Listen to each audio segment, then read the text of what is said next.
નમસ્કાર દર્શક મિત્રો, આપ જોઈ રહ્યા છો દીવ 24/7 ન્યૂઝ। તો જોઈએ આજના મુખ્ય સમાચાર દીવથી અમારા સંવાદદાતા હિરકાળુભાઈ સાથે। રાજલ બારોટની રાજકારણમાં એન્ટ્રી, ઉનામાં ફોર્મ ભરી ઉમેદવારી નોંધાણી। ઉના નગરપાલિકાની ચૂંટણી માટે ઉમેદવારી પત્ર ભરવાનો આજે લાસ્ટ દિવસ હતો। વિવિધ પક્ષોના ઉમેદવારો ફોર્મ ભરવા ઉમટ્યા હતા, ત્યારે ઉનામાં જાણીતા લોકગાયિકા કલાકાર રાજલ બારોટે વોર્ડ નંબર 7માંથી પોતાની ઉમેદવારી નોંધાવી રાજકારણમાં સત્તાવાર એન્ટ્રી કરી છે। પ્રદેશ ભાજપ દ્વારા ટિકિટ મળતા તેઓ ભાજપના ઉમેદવાર તરીકે મેદાનમાં ઉતર્યા છે।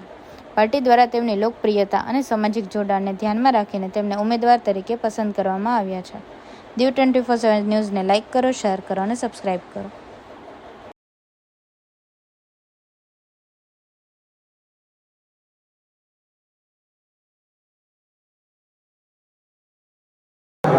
હું રાજલબેન મણિરાજભાઈ બારોટ।